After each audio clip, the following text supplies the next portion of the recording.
So, the novel is called Building a Coven. We're barreling through towards completion right now. And so, I'll pick up where I left off. Made it to Bell's, and have been sitting on a bench outside of a grocery store, food right, for maybe 20 minutes, shoving junk food into my mouth. Not the wisest allocation of my meager resources. However, my nihilism waxes, and I care little for tomorrow. The nearest town to the public library is 4.5 hours walking from here. The map suggests I will be turning east soon. While watching South Park and shoveling white cheddar Cheetos into my mouth, it seems so obvious to me now that so much of any given episode is Trey wrestling with his conscience and the world around him. He always finds a way to remove it enough, but those in the know, they know. Also, while eating, Alistair came, "You fucked up." And he's right. But he also said I made it right. And I've always wanted to. Always needed to show my remorse, and I'm assured I have. In truth, there seems a great poetic justice to it all. Alistair made it so easy, and since I cowered away, I have now had to sacrifice everything for there to be some balance. And this idea is as badass as it gets, I know. I'm starting to feel gross and clammy. I know I should continue soon. It's all sitting on me so heavy. I know I feel the connection, the love, the protection and security they offer me in this way. But my trust in myself wavers. I'm told not to worry.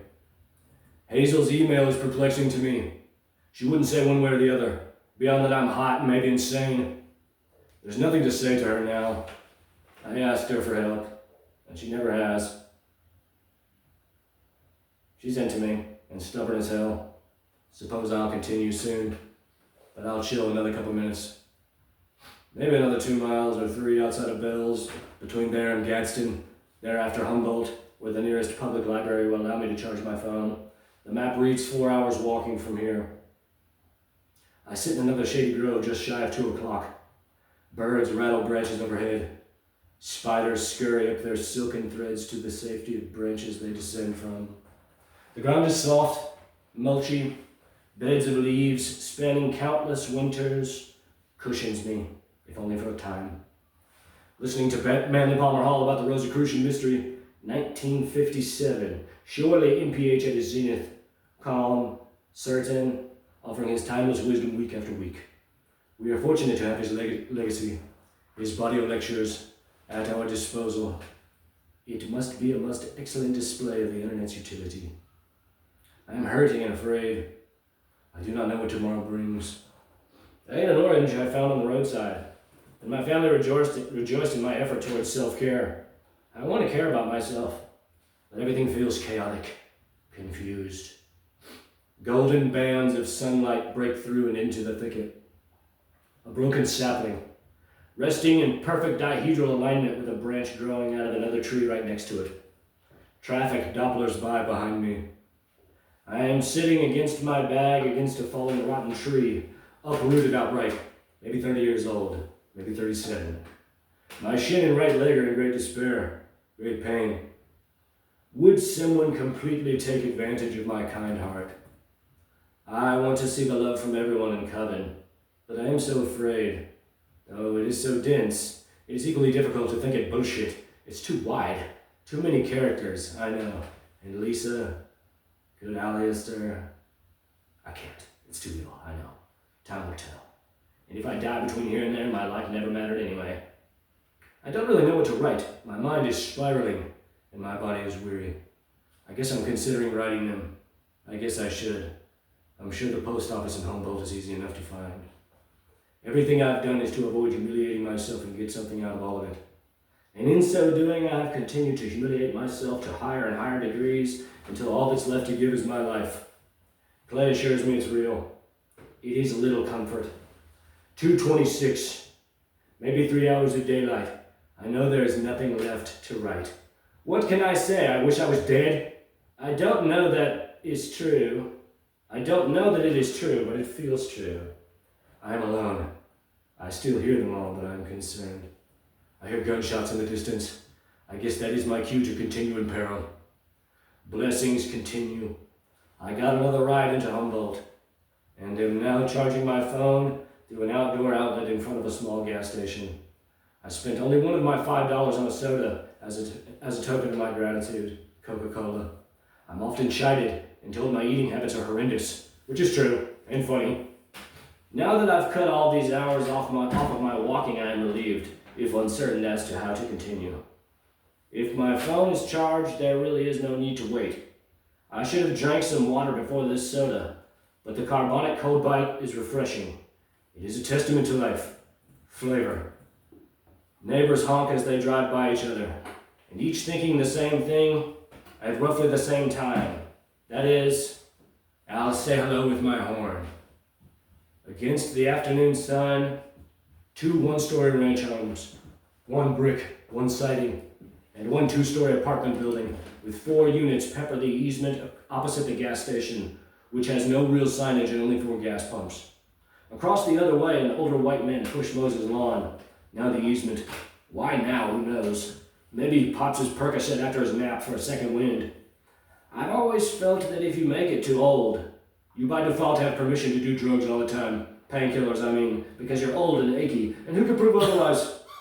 Though I suppose most people who make it to 75 and beyond don't do drugs ever, and so are unlikely unless forced by necessity to begin in decrepitude. Though it must be true. If not then, when? Traffic is sparse, infrequent. The quality of vehicles suggests a working class median salary. Rich, not gaudy, neat overall. A little slice of Americana. I know it's all rolling by me. Life, the American dream, the spiritual mystery, love. I suppose I am in a kind of ecstasy, which is frightening, though I know drugs will not help. It is a bandwidth which I am now aware of, and being brought up, death is now the only absolution. All I can do is keep writing. Stopped for a time. The nearest town along the way with homeless daycare is Milan, which is 4.5 hours from here. I'll begin walking that way after my phone is fully charged, or nearly. From there, the next town, Atwood, has no library, so I have to know where I'm going. I do. My phone will likely have charge, but I have to be wary of these things. I try to see the good, that I've forged these relationships with people and set this thing, and that Alistair and his family all care for me as I do them. And I know we all see it, how badass and legendary it is, but all this secrecy. Truth should not be so convoluted. It's been such a trying time, so much emotion, so much pain. In one breath I am called family and someone's true love. In the next I am scorned and made to feel worthless. It is so difficult to see with only the eye of faith and intuition to guide me. I feel rather, that I am deserving of Hamlet, the journalist, Willow, Lisa, though I in no way set out to fall in love, but why not? Yet am I alone, miserable. I see the future is less and less there, and the past has vanished in the air.